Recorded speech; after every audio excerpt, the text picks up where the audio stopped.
I get asked the question all the time, what mouse settings do you play at? What should I be playing at? I try to redirect people to resources online, as I'll be showing you guys in this video. I have some websites opened up that I'll be explaining further, but I decided to make this quick video on it because it is such a commonly asked question, and I know for some of you guys, just having a YouTube video up by me is easier than going on a forum post and reading through text. So, let's go ahead and explain something first. Your mouse sensitivity is a subjective thing. Everybody has a different preference. And yes, there is probably a way you should be playing, but there's also a lot of like, do what's best for you. And then on top of that, your sensitivity is more than just the slider you have in the game. There's a few different factors. There's your Windows mouse sensitivity, there's your DPI, and there's if you play with acceleration or not.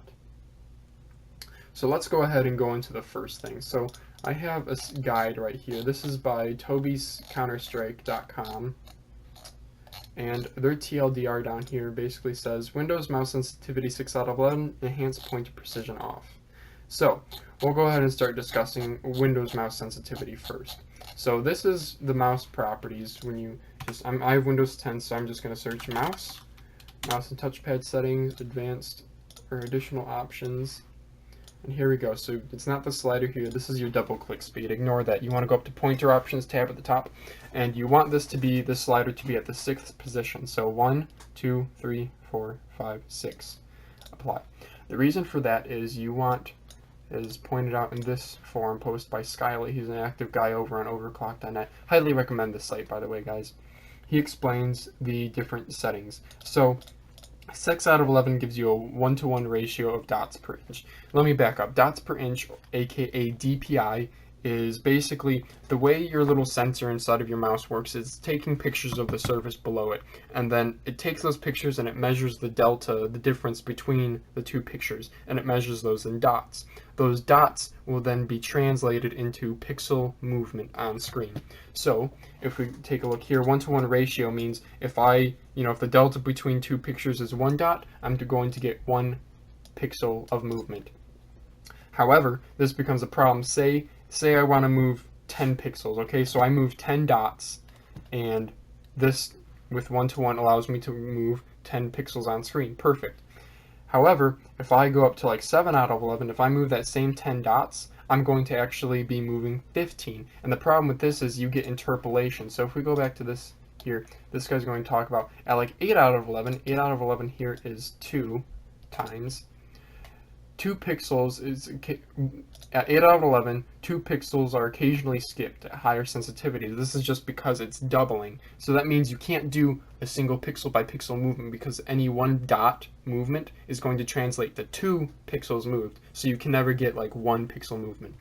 And then additionally, you don't want to go below because say if you're at 0.75, that means, if I move that same 10 pixels, pixels 1, the first pixel will be a 1, the first dot of movement will be 1 pixel, the second one will be 1 pixel, third one will be 1 pixel, the fourth one will get ignored, and then so on and so forth. And so that's an inconsistency in your aim that you want to avoid, and it's particularly annoying if you're going to be doing very, very small finite movements with your fingertips or wrist.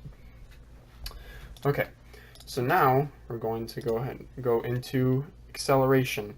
So acceleration is another thing that you'll want to avoid. As you move lower in sensitivity, acceleration is, playing at a low sensitivity. The whole idea of it is if I want to do a large movement, then, most of you guys might just be playing like this with all your wrist.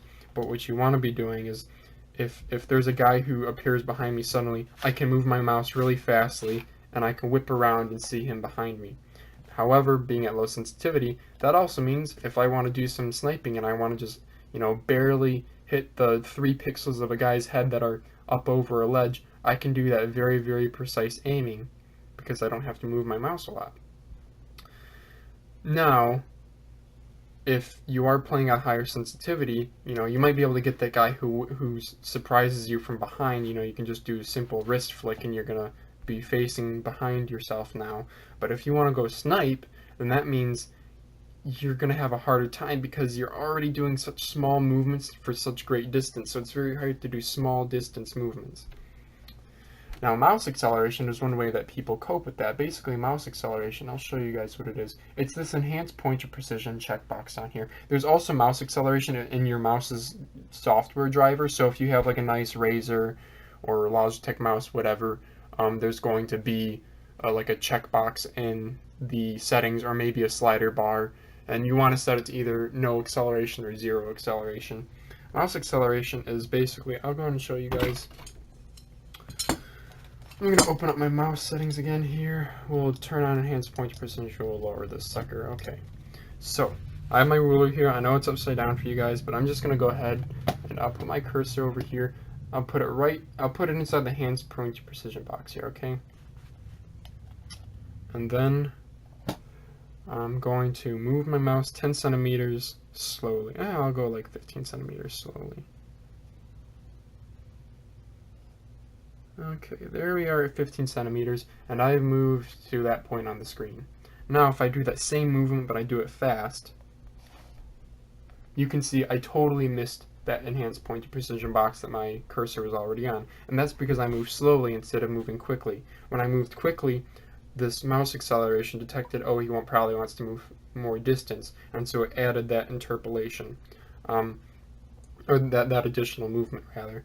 So this isn't the ideal way to be playing because you want to be relying on your muscle memory and a feel that you get through experienced play rather than software relying on it.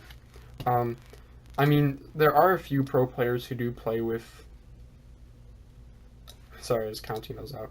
There are a few pro players who play with acceleration, but it's not as common, and in general, you know, I used to be a huge advocate of acceleration. I loved that I could just do very small movements with high precision and then not have to move my wrists a lot to do larger movements as long as I just did them fast. But switching over to low sensitivity, no acceleration, there has been a significant improvement in my aim, and I'm definitely never going to go back. Okay, so now with those big things, I basically have talked about all the big things now. Now the rest of it is just, you know, kind of figuring out what works best for you. So first of all, I gotta say, I'm going to be putting these links in the description down below, and here's an interesting one. This is a Google Doc spreadsheet of the sensitivity and settings that pro Counter-Strike Go players use. Now, you gotta remember Counter-Strike is a little bit more of a slow-paced game compared to like Star Wars Battlefront. So these guys are going to be playing at a little bit lower sensitivity because it's not going to be as common that, you know, if you were to play at like a 50 or 60 centimeter 360 as some of these guys are, if you're doing that on Battlefront, that's a lot of mousing around and you're going to get tired and stuff. So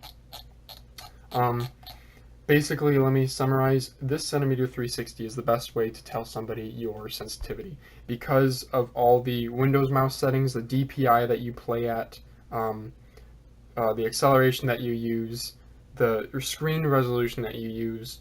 Your centimeter 360 is going to really all encompass all those factors into one solid number. So centimeter 360 is basically you go into a game, you get out your ruler, you find a point on a wall, you shoot that point on the wall, you move your mouse in a straight line until you get back to that same point on the wall, and then you measure where that is, how much distance you've traveled for 360. The settings I play at, so I play at on a 1440p monitor, Windows 6 out of 11, 800 DPI, no mouse acceleration, and 6% in game, and that gives me about a 34 centimeter 360. Spathy, as of right now, shooting this video, he plays at a 24 centimeter 360, I believe. He plays at 10% in game, and then every other setting the same as me, 800 DPI, 6 out of 11 Windows. So that's how that works. And then one additional note, so I said your monitor resolution will actually come into play, and that's because, again, the DPI, the dots per inch of your mouse sensitivity translate to pixel movement. For DPI, so if you're playing at on a 1080p monitor, you know, to go from one edge of the monitor to the other, that's 1080 pixels versus on my monitor, since I play at 1440p, I have to do 1440 pixels to do that same single swipe across the screen. So just keep that in mind. Most people play at 1080p though, so typically that's kind of ignored, but I thought I should mention it because I don't play at 1080p. And now let's go ahead and move on to, I guess we can kind of discuss these numbers a little bit further. So we can see here almost all these guys are playing at 6. You know, some of them play it slightly different, but vast majority are 6. And then most of the centimeter 360s are, I don't know, this might be too small for you guys to see, but like very, very highest sensitivity is around 20 centimeters for 360. Very, very lowest is around 100. And the median is probably somewhere between like 35 to 55.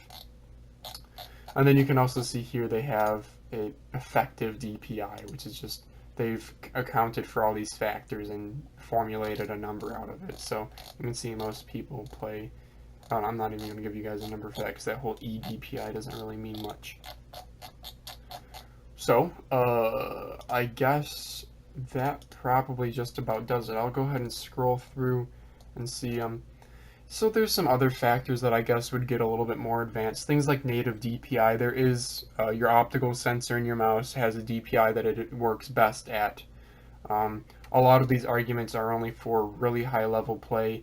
Polling rate, again, there's usually an ideal polling rate that a mouse sensor will like to be at, but as far as you guys need to know, just do 1000 hertz. Basically 1000 hertz, your polling rate is how many times your mouse communicates updates to the computer. So one problem that I had is the G400 versus the MX510, 518 that I have. Those are both mice that can rapid fire. However, they can both rapid fire because they both have the same click latency. However, the MX518 and the MX510 are a 125 hertz polling rate, which means, you know, 1000 hertz polling rate means the signal from the mouse is being updated every 1 hertz or every 1 millisecond, versus the 125 on hertz is only, you know, divide that by 1000 milliseconds. That's only once every 8 milliseconds. So it actually made rapid firing with the MX510 and MX518 more difficult because they have that hertz fluctuation. Again, it's stuff you guys don't really need to know about. There's so many arguments about this stuff about, you know, oh, it doesn't matter if your monitor is, as long as your monitor is under 125 hertz, whatever. Just as far as you guys need to know, just max that thing out. Raw input, this is all information for CSGO only. Negative acceleration, basically, that's negative acceleration is, so instead of, you know, if you do a fast movement, you go more distance. Negative acceleration is you do a fast movement, you actually do less distance. So some laser sensor mice, this is why the whole optical versus laser argument is ongoing. Laser sensors always have inherent acceleration built into them. As far as you guys need to know, they do.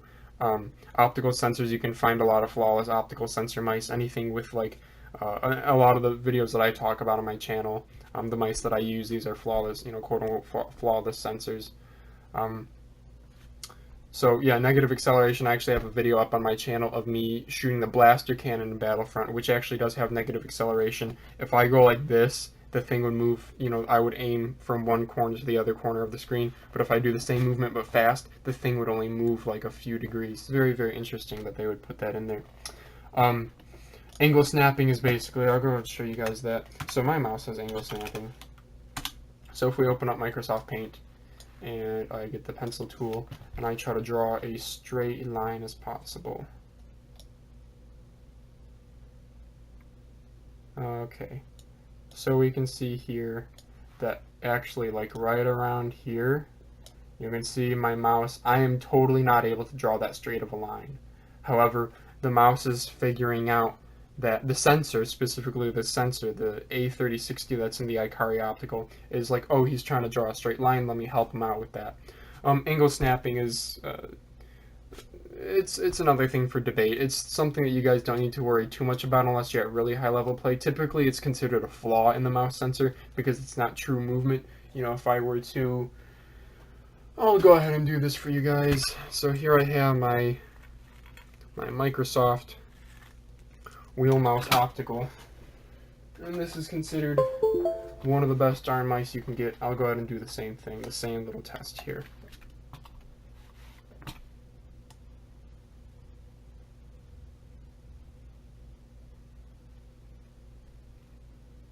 So you can see obviously there's going to be some areas where I am actually able to get it completely flat, but for the most part I can't.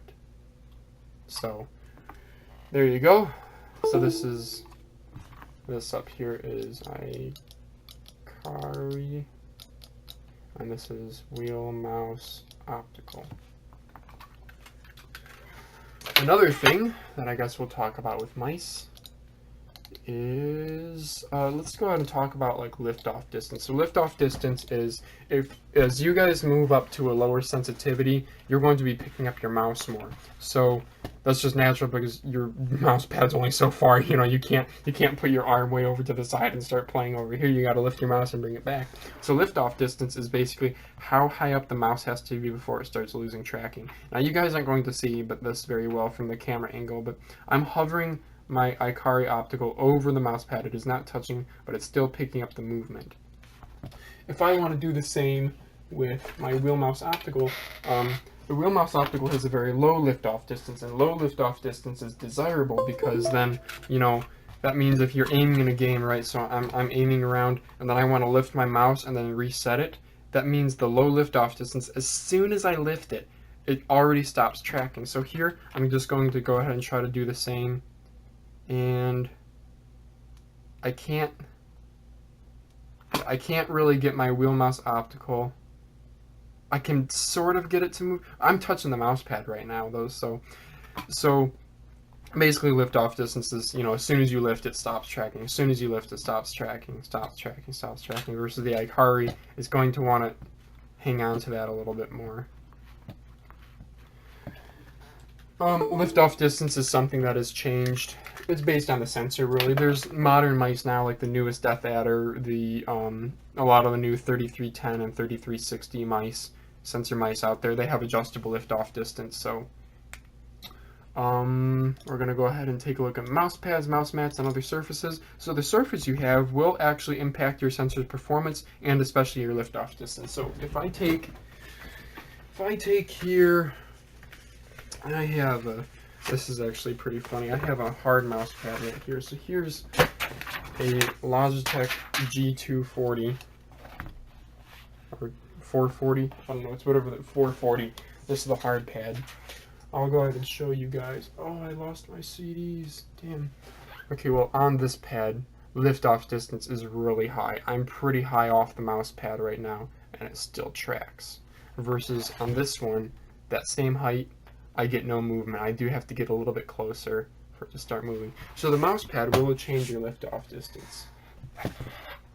And then this also goes into further the color of your mouse pad. I mean, there's a reason why mouse pads are typically black. Black is technically the best. Most modern sensors are okay with colored surfaces, but if you're not sure, you know, or if you have kind of a cheaper mouse, get yourself a black mouse pad. Honestly, black looks the best on a desk too, but I know there's some cool like graphic ones out there.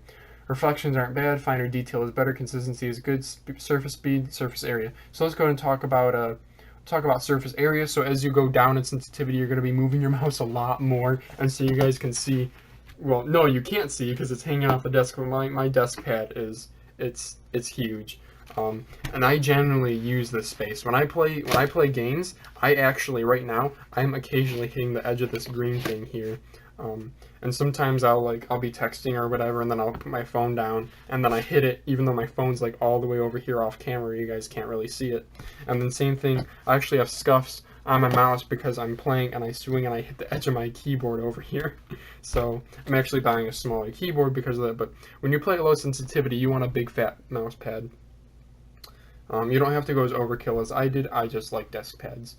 So also surface speed. So there's like control versus speed surfaces. So basically a speed surface will be something like this G440 here. So if I just take, you know, my mouse and I can kind of do this with it, and it's just going to float all around the place because it's a speed surface. This is a very, very low friction coefficient.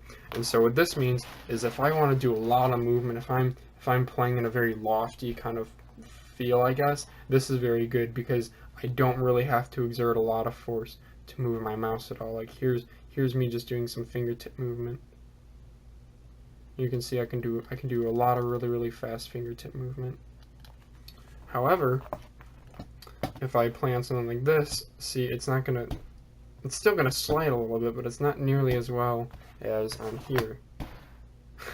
Like, look at that. That's just ridiculous. Versus if I do the same exact movement. So what this allows is, this is more of a control surface. There's even, like, you can get cloth pads which are optimized for control versus speed. Typically the argument is between cloth and hard, but cloth, so I have a little bit more stopping power. So I personally find that I like cloth more because it gives me a little bit more control in my aim. So if I still try to do the same figure 8, I can do it, but it's a little bit slower. However, I can be a little bit more precise in that figure 8 movement than I could on the hard pad, because the hard pad, it's kind of making me like overshoot because I'm moving fast, and then it takes effort for me to stop the mouse, versus on this control pad, the cloth pad is going to stop it for me. Okay, so consistency is good. Yeah, so something I know when I was testing mouse pads, when I went to my local like micro center, I would take one of the mouse feet off my mouse and I'd stick it in my wallet, and I'd bring it with me to the store, and they have, like, a little you can see on the back of the hard pad here, the box that has the surface right there, and I would just rub it on there and see how it felt. And that's because cloth pads especially, they have weave directions, so when they're woven a certain way, that movement in that direction will be easier than the movement against it. And so the problem with that is it's inconsistency in your aim. So that was like when I tested this mouse pad before I bought it, I made sure that all the reviews were saying, oh, it's a very even weave in these things. And then, yeah, reflections are bad. Like, you don't want to be playing on glass. So I know a lot of you guys are going to be playing like on a wood desk, and that's, do whatever works best for you. I think that, I don't know, if you genuinely want to improve your aim, spend the, $5, $10, $15 on a mouse pad. My desk pad, which is massive, it's the size of like 4 large mouse pads. It was only like $23. So, desk position and posture, that's basically when you are playing, you technically want to be in a good posture, and you want your arms to be at you want your elbow to be at approximately a 90-degree angle on the desk. And so you guys can't see it, but my elbow is, well, maybe I can scoot forward, but yeah. So you can see that's a 90-degree angle on the desk. And then also typically like the normal resting position is to have your hands like this, but realistically you can't be doing WASD and mousing like all over the place because you're going to be whacking your keyboard. So that's why you guys can see when I play, I actually tilt my keyboard upward, and that gives me a little bit more room to swipe down here. Laser versus optical, we already talked about that. So laser sensors have acceleration built into them. From the testing I've seen online, this final statement down here is not true. So as far as like laser versus optical goes, if you guys have the choice, pick optical over laser, but make sure you know what sensor is inside of the mouse beforehand. So there's probably stuff that I'm missing. I tried to make this pretty comprehensive. There's definitely stuff that I'm missing. Oh, you know what I can do? I can go ahead and Google this for you guys. I don't even care about this video. I'm just going to upload this as it is. I won't edit it too much. Flawless, or mice with flawless sensors. So here's another link I'll put in the video description. So here's a list of, this is not at all the mice you have to choose from. But this is just a list of mice that are, hi Ollie, my cat's meowing. Mice that are proven to have good sensors, so they kind of do the work for you here. These give you the dimensions of the mouse, these give you the max tracking speed. So max tracking speed is basically how fast you have to move the mouse for it to spin out. If my Akari has a 3060 sensor in it, which is kind of an older mid-tier sensor, so actually if I do about 2 meters per second of movement, the thing spins out. Basically my mouse just shoots to the top. I never really hit it in games, but I know some people who play at lower sensitivities than me, or play different games, more Twitch-based games, they'll hit that. And so you can see here, some of these mice, like the G502 has a ridiculous 7.6 meters per second. Usually top players will be playing at around like 3.5 meters per second, maxing out. But it's, you know, you do what works best for you. You know, the wheel mouse optical, they only have a max speed of about 1.6 meters per second. I would occasionally hit that when I would use my wheel mouse optical. It wasn't common, but occasionally. Lift-off distance, or LOD for short, that's basically, they use CDs. They would take, I lost my CDs, but they would place 2 CDs on the desk, and then they would put the mouse between the two and see how many CDs it takes for it to lose tracking. DPI, that's again the whole best DPI argument. Here's the sensors that are used. The weight is another important factor that you guys will need to consider when adjusting mouse sensitivity and picking a mouse. So the weight of your mouse, that was the whole reason why I did this to my G502, because when you're playing at a low sensitivity and you're moving your mouse around a lot, that means you're lifting your mouse around a lot. And if you lift your mouse a lot, that means the heavier the mouse, the more fatiguing it can be. Especially since, you know, you don't want to, you know, lose grip in the middle of doing a swipe and repositioning your mouse on the mouse pad. So yeah, you can see the G502 is by far the heaviest here at 126 grams. Oh, actually, no. This isn't. These are actually flipped around. I think the L core is heavier than the spawn, because I have a spawn, and I think I measured it at 88, I think is what I measured it at. This is also why the Zowie series of mice are so popular, is because they have fairly decent weights.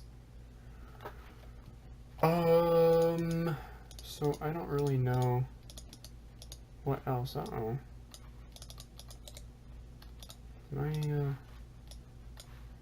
Is my Google Chrome not responding? Okay. There we go.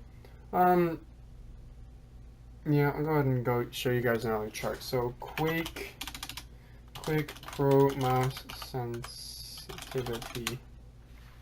And this is an ES Reality. ES Reality is another. There's a lot of trolls on this website, so be careful if you go here. But ES Reality is another hardcore gaming website. So this is just a list of a small sample size of pro Quake players and the settings that they play at. So you can see Quake is a little bit more of an active game. They're doing a lot more 360s in that game than Counter-Strike. So you can see, you know, where Counter-Strike, the Counter-Strike players, a lot of them were around the 50 centimeter 360 mark. You can see a lot of these guys are on the 30 centimeter 360 mark. You can see some guys are up here. So, I mean, you know, as long as you're within a comfortable range, you know, you don't have to be, oh, you know, so-and-so plays at a 38 centimeter 360, so I should do that. No, do what works best for you. There's guides online for how you should find the optimal sensitivity for you. Basically, the guides will say you should be able to do a single pixel by pixel movement on screen easily, like I'm doing here. And you should also be comfortable with like your desk positioning and using your arm. So I guess that'll lead into, I'm just going to upload this whole freaking video. I guess I could even put timestamps in here for what I talk about. So that leads into how you're going to aim. So I'll put another link in the video description talking about this guy right here, C9 nothing, arm versus wrist. And this guy is a pro CSGO player, and he's basically going to tell you, if you watch him in this video here, he's going to be using his arm and his wrist, and he's basically discussing how you want to be aiming when you're playing at low sensitivity. Let's take this here, and I want to hit this black thing over here, okay? So the way I should be playing is the way a lot of people play is they just use their wrists. So say I'm up here and I want to mouse down. I'm using all wrist movement right here. You guys can actually see I can't reach that as you're watching in my video feed. I can't. I almost got it. But you know, my wrist is cocked like this, and that's not comfortable, and vice versa. If I'm up here and I need to aim down, I can't do that without precision. And so the way you're supposed to aim at low sensitivity is you do an arm movement. And then once you've done an arm movement, I mean, this is, you know, let me lower my mouse sensitivity so you guys can see this a little bit better, because my desktop sensitivity is quite a bit higher than like my in-game. Okay, sure. Let's do half actually. Okay. So if I want to go down and aim that, I'm going to actually move my arm. because of my wrist can only go to about here when I'm up in this corner. So you do arm, and then you do wrist to correct. Arm, wrist to correct. And I talked about this in late night aiming tips with like Michigany and them. So you want to do, oh, that one I got right to it, but arm, wrist to correct. Arm, wrist to correct. Arm, wrist to correct. So my aim is off right now because I'm playing in Windows, but anyway, you guys get the idea. Okay, what else is there to say? Oh, let's go ahead and go online here. So yeah, that will have to go in the video description. Pro players actually play at lower, they oftentimes use CRT monitors, and aiming better is, there's a whole bunch of arguments for what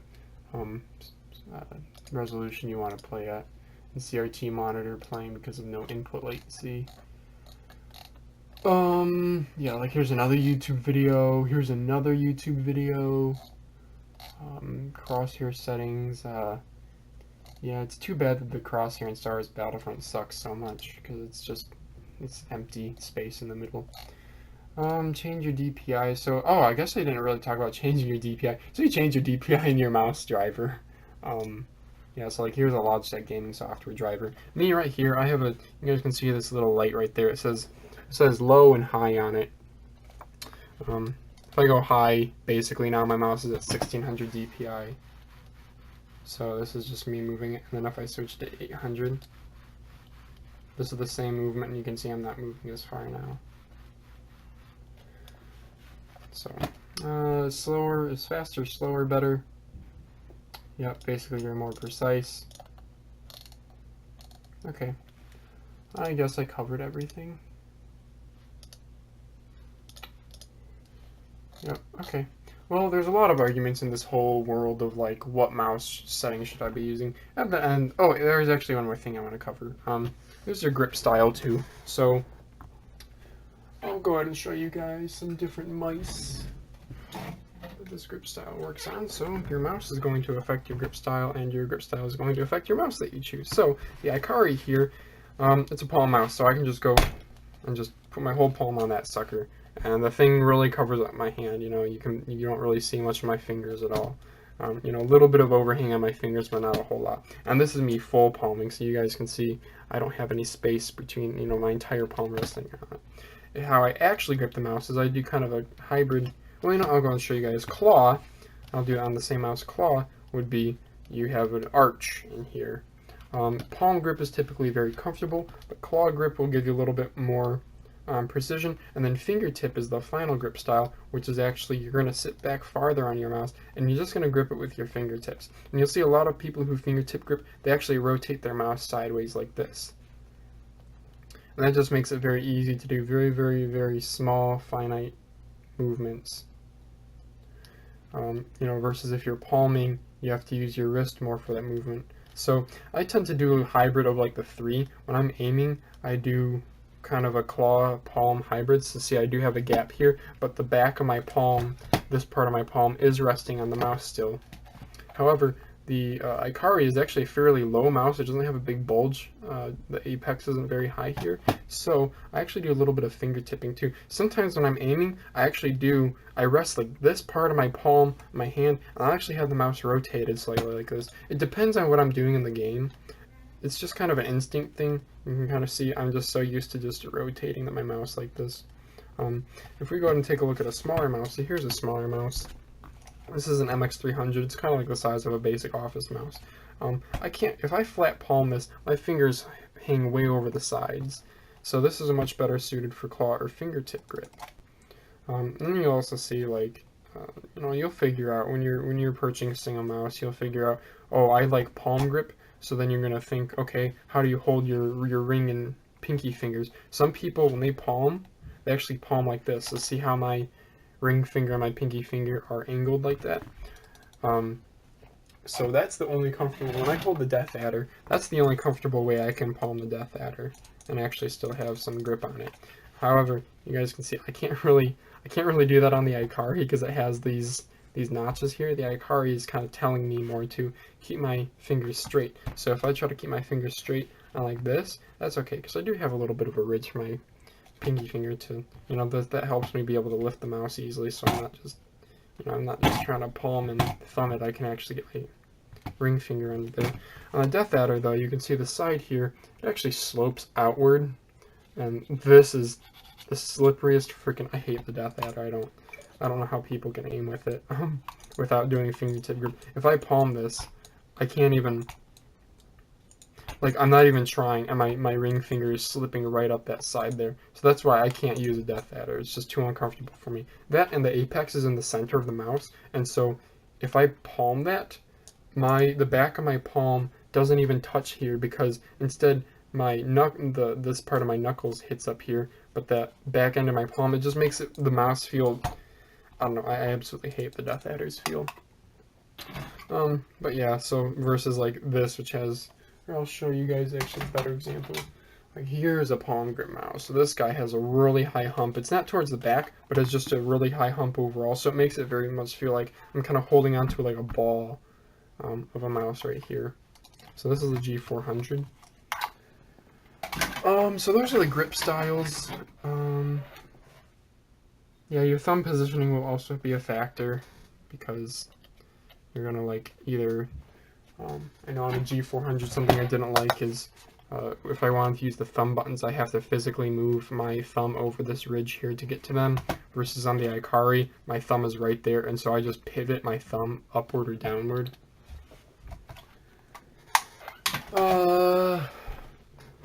Goodness, so, I don't know, where should I end this video? It's like a half an hour long, more than that by now.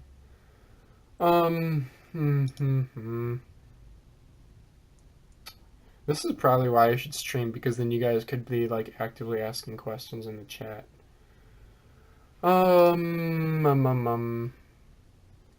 Okay, I think that's it for now. If you have questions, leave them in the comments below. I'm here to help. If you actually stuck through this long of the video, I am impressed. Leave a comment down below if you did stick through all the way, and I'll give you a thumbs up. Okay, that's it. Thank you guys for watching. Let me know if there's any questions. I'd love to help you guys out. That's what I'm here for.